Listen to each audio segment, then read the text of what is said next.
मोहब्बत कौन करता है, सियासत कौन करता है, मुझे मालूम है मेरी हिफाजत कौन करता है। और हम ही ने लाज रखी है बुजुर्गों की यहाँ, वरना सभी टुकड़ों पे पलते हैं, बगावत कौन करता है।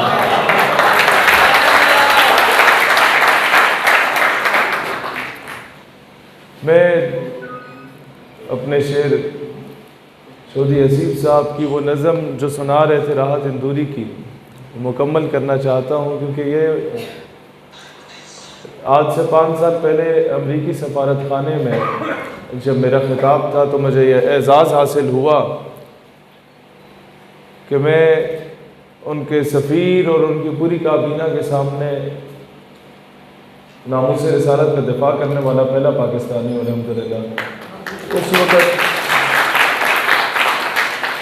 पूरी तकरीर जब मैंने अंग्रेज़ी में की तो जब बात नामूस रिसालत की आई थी तो मैंने कहा उनकी तरफ मुखातिब करके कि dear excellency, let me to express the extent of my views in my national language because your bloody English linguistic can not absorb my emotions.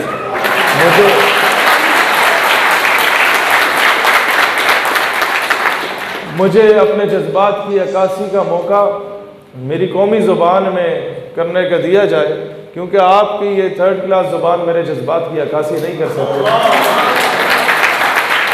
उस वक़्त मैंने ये शेर पढ़ा कि हमने हर दौर में तक़दीस रिसालत के लिए वक्त की तुंद हवाओं से बगावत की है, छोड़कर सिलसिला सियासत का फसूं फ़कत एक नाम मोहम्मद से मोहब्बत की है। और फिर पर्ची आई कि ये नाराज़ हो रहे हैं, तो जाते वक्त मैंने यह अशार, हिंदुस्तानी शायर था राहत इंदूरी, उसके पढ़े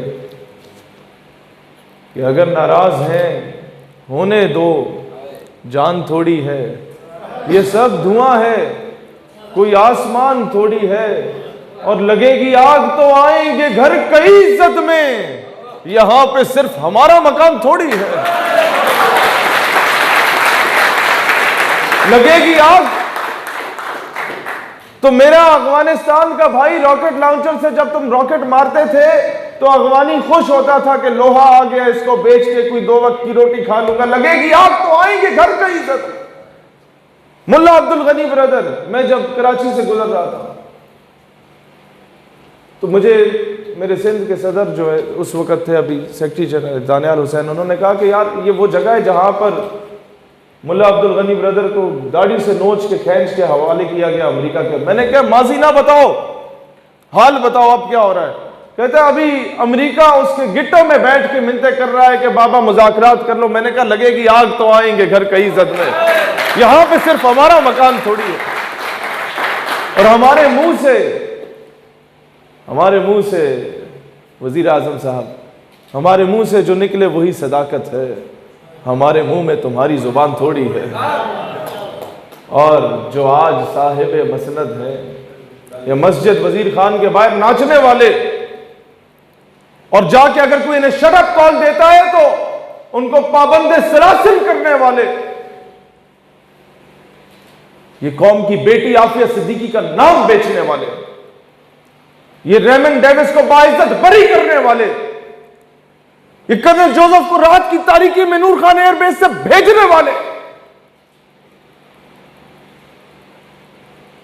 जो आज साहिब मसनद है कल नहीं होंगे, किराएदार हैं, जाती मकान थोड़ी है, और सभी का खून है शामिल यहां की मिट्टी में, किसी के बाप का पाकिस्तान थोड़ी है।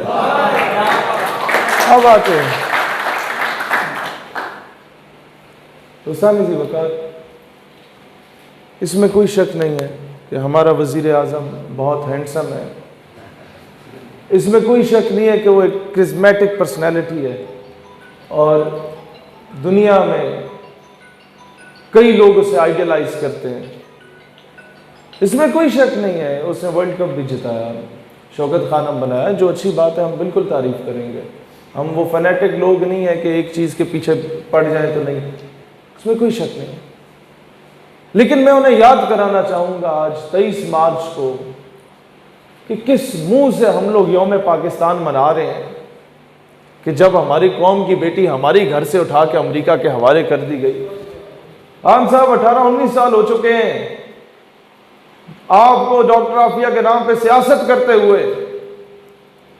2.5 साल से आप बरसरे इक्तदार हैं, कुर्सी पे मौजूद हैं। आपने इन 2.5 सालों में एक मर्तबा भी कौम की बेटी का नाम अमेरिका के सामने जाके नहीं लिया, तो फिर हमें कहने पे मजबूर होते हैं ना जनाब कि कुर्सी है तुम्हारी, ये जनाजा तो नहीं है। कुर्सी है तुम्हारी, ये जनाजा तो नहीं है। कुछ कर नहीं सकते तो उतर क्यों नहीं जाते। अल्लाह वतन को जो मेरे लूट रहे हैं, ये देश के गद्दार हैं, मर क्यों नहीं जाते। मैं आता हूं आपको दो कौमी नजरिया क्या चीज़ है। हमारा एक फौजी था इंडिया में, दौरान जंग बॉर्डर क्रॉस कर गया तो उसे गोली लग गई, तो वो जख्मी हुआ। तो ये अक़वाम मुत्तहिदा के रूल्स हैं कि कोई भी आपका दूसरे मुल्क का अगर फौजी आपके मुल्क में जख्मी हो जाता है तो सबसे पहले आपने उसे फर्स्ट मेडिकल एड देनी होती है, जिस तरीके से हमने अभिनंदन को चाय पिलाई थी। तो फर्स्ट मेडिकल एड आप दें, जब वो ठीक हो जाए तो उसे जेल भेज दें, और फिर जो आप लोगों के दोनों ममालिक का मामला होता है। एनी हाउ वो फौजी हमारा इंडिया के हॉस्पिटल में ही शहीद हो गया,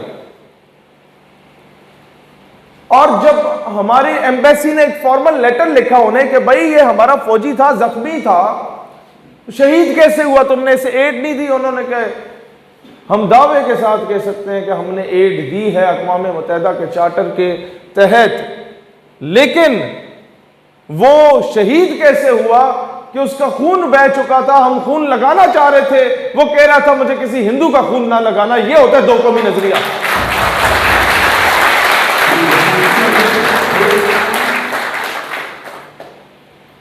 GHQ में 6 सितंबर की तकरीब थी।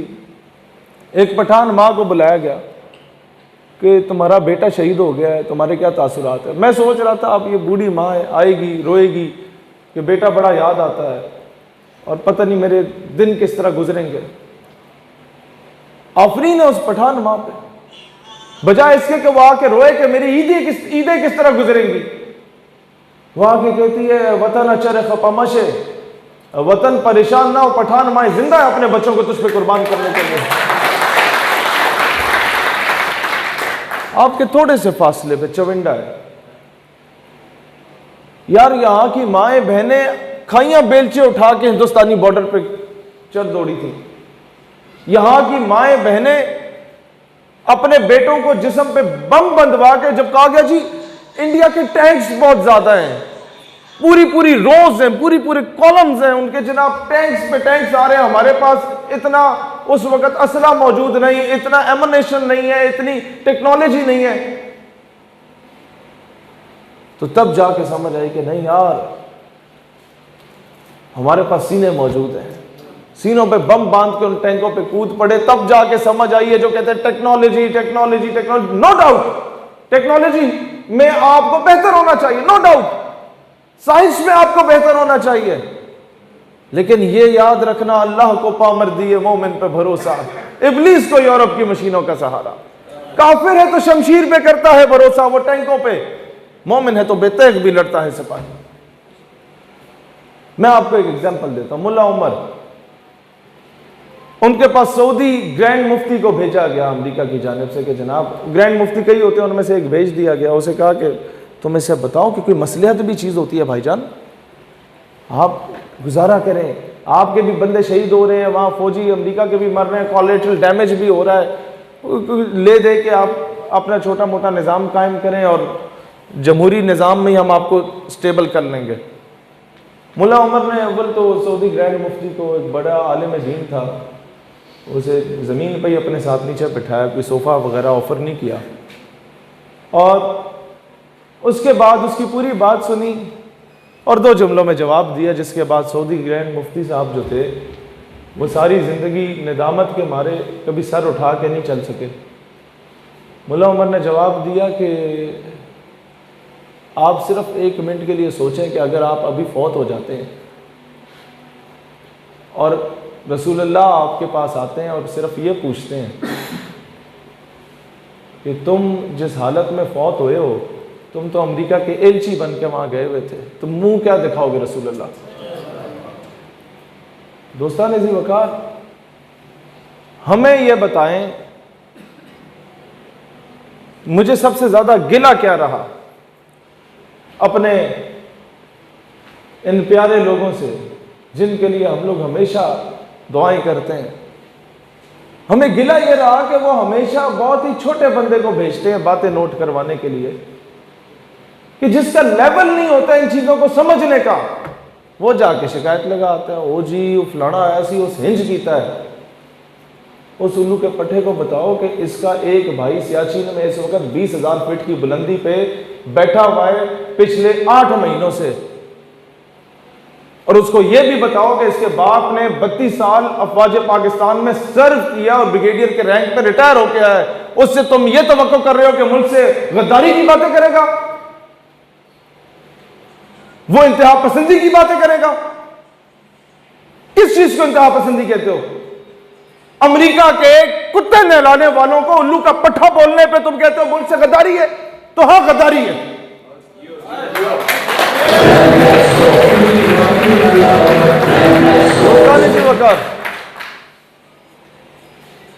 ये बात याद रखिएगा,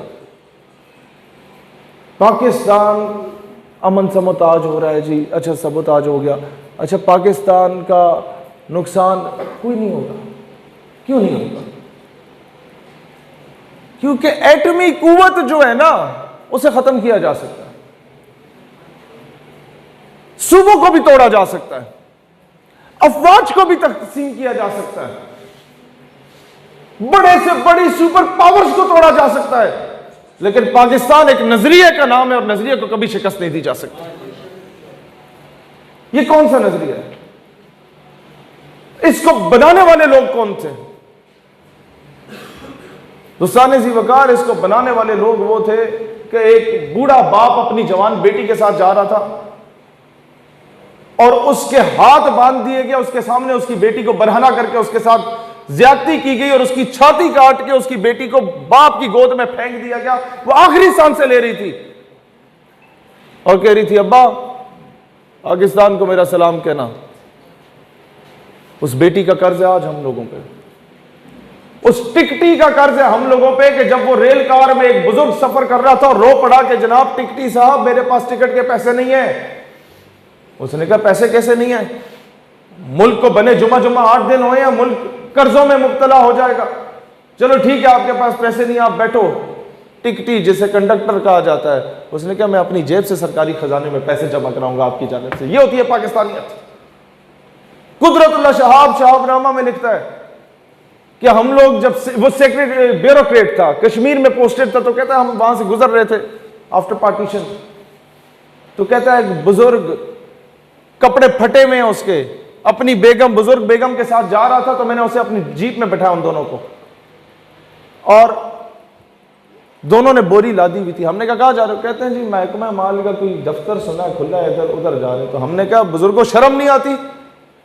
पाकिस्तान अभी बना और आप जाके फिर कर्जे लेंगे।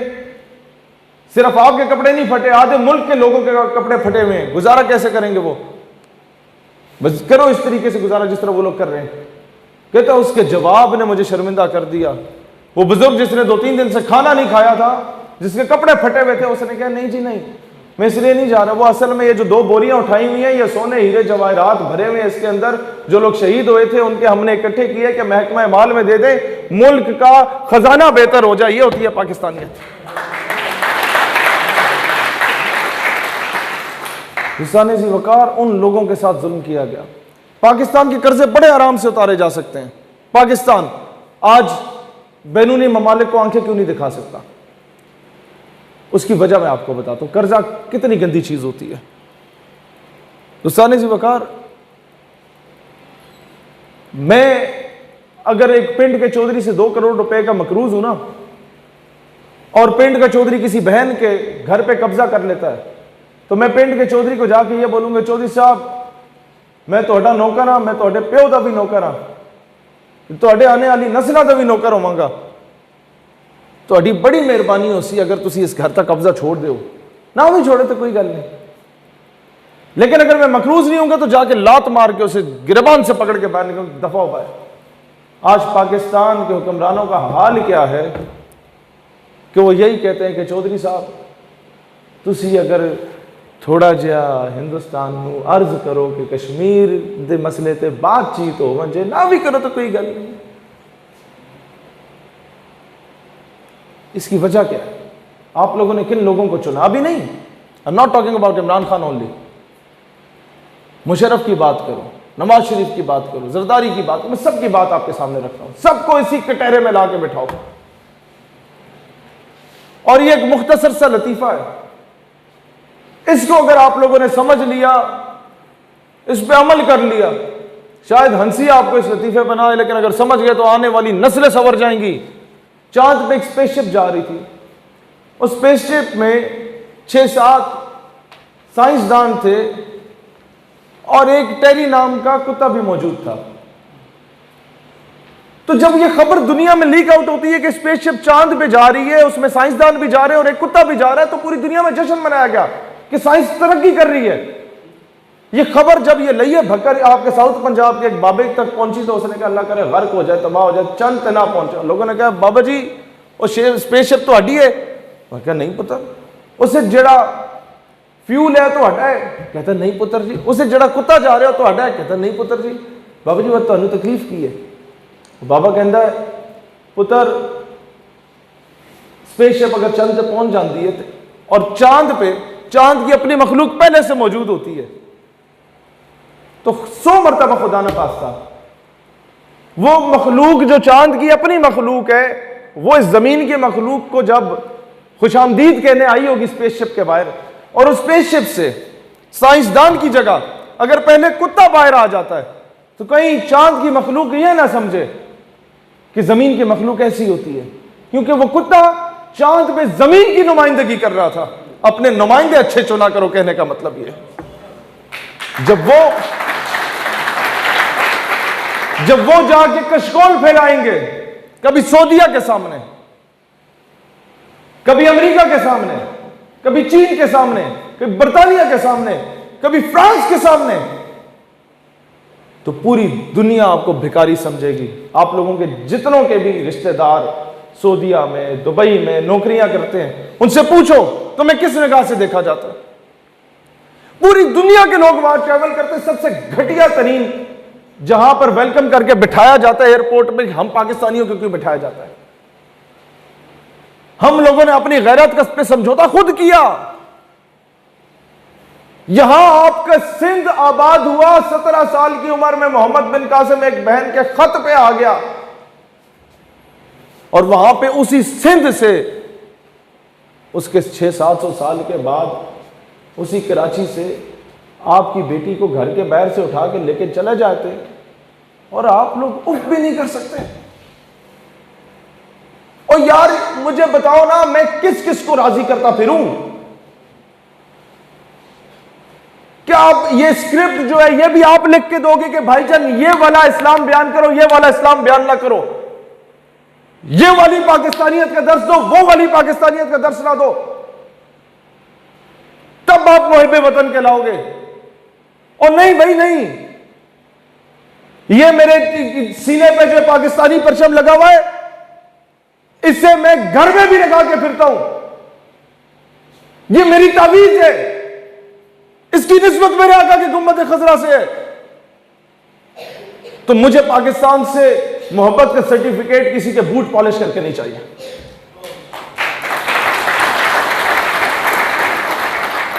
मेरे भाई ने कहा नजरियाती तहफ्फुज, ज्योग्राफिकल बाउंड्रीज का तहफ्फुज मेरा भाई भी कर रहा है, मेरा बाप भी कर रहा है, मेरे दादे का भाई 65-71 की जंग लड़ा, मेरा नाना 65-71 की जंग लड़ा, अब्बा जी का कजन 3 साल इंडियन जेल में रहा, मेरी खाला आर्मी ऑफिसर लेफ्टिनेंट कर्नल वो वाहिद खातून जिसकी पूरी टांग शहीद होगी धमाके में।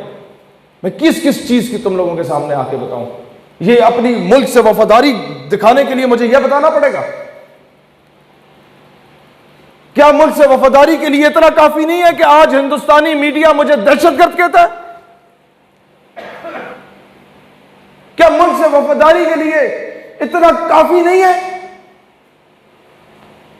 लेकिन मसला क्या है, आज मुल्क की वफादारी सिर्फ इन अंग्रेजों के कुत्ते नहलाने वालों के बूट पॉलिश करने से मुंसलिक कर दी गई है, जो कभी आपको नवाज शरीफ की सूरत में मिलेगा, कभी इमरान की सूरत में मिलेगा, कभी जरदानियों की सूरत में मिलेगा।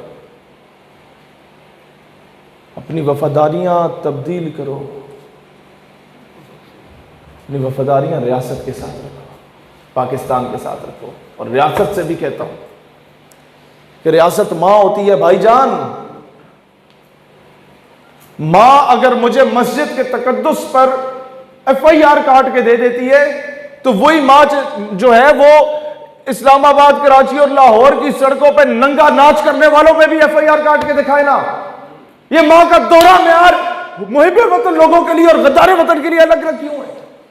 ये मां का दोहरा मेयार इस्लाम पसंद कुव्वतों और एंटी इस्लामिक कुव्वतों के लिए क्यों है? ये सवाल करना गद्दारी नहीं है। मुझे बताओ ना, हम लोग तो वो हैं कि जब बलूचिस्तान में पाकिस्तान का परचम उठाना जुर्म समझा जाता था, इस हद तक इंडियन इन्फ्लुएंस हो चुका था, इस हद तक इंडिया ने पैसा फेंक दिया था। I was the first one जिसने डेरा बुगटी में 2015 में 5-7 हजार लोगों का जलसा करके पाकिस्तानी परचम लहराया था। I was the first one जिसने 14 अगस्त 2015 को बलोचों और पश्तूनों को एक प्लेटफॉर्म पे इकट्ठा करके पाकिस्तान के परचम के साए तले कोयटा में 10 साल के बाद जश्न आजादी की रैली निकली थी। अब मैं तुम लोगों से आके पाकिस्तान से वफादारी के सर्टिफिकेट लूंगा? ये मैं अपनी बात नहीं कर रहा, इन सब की बात कर रहा हूं। नहीं चाहिए भाईजान वफादारी के सर्टिफिकेट, हम तुमसे बड़े वफादार हैं। क्यों?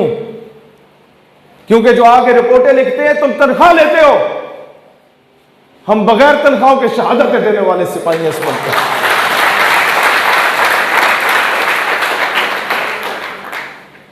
लिहाजा किसी को जाके ये प्रूव करने की जरूरत नहीं है यू आर मोर पाकिस्तानी। मैं महाजिरों से कहता हूं, कराची वालों से भी, कि भाईजान at the time of partition तुम अपना जान, माल, इज्जत, आबरू, तन, मन, धन सब कुछ कुर्बान करके आए, और तुम्हें महाजिर क्यों कहा जाता है? तुम मुझसे बड़े पाकिस्तानी, मुझे तो प्लेट में बना बनाया मिला। इस पठान को क्यों वफादारी का सर्टिफिकेट मांगा जाता है भाईजान? 1948 में जब जनरल ग्रेसी ने इनकार कर दिया फौजें भेजने से, तो आपका ये KPK का और फाटा का पठान था जो उस वक्त गया था, और उसने जाके हिंदुस्तान से आजाद कश्मीर लिया था वापस। और भाई इसे क्यों कहा जाता है दहशतगर्द? जब रूस आया था तो Turkmenistan, Tajikistan, Kazakhstan, Kyrgyzstan, Uzbekistan के जैसे 6-7 टुकड़ों में सुपर पावर को नेस्तो नाबूद करके फेंक दिया था। यह पठान हमारी इज्जत। ये कब पाकिस्तान मुस्तहकम होगा? 23 मार्च को मैं आपसे कहता हूं, पाकिस्तान मेरा भाई उस दिन मुस्तहकम होगा जब आपके इस नारोवाल, चविंडे, डस्के, सियालकोट में कोई दिहाड़ीदार मजदूर तुम्हें पठान नजर आए ना, तो उस पर लतीफा ना कसो, उसे जाके सीने से लगाओ, पाकिस्तान मुस्तहकम होगा।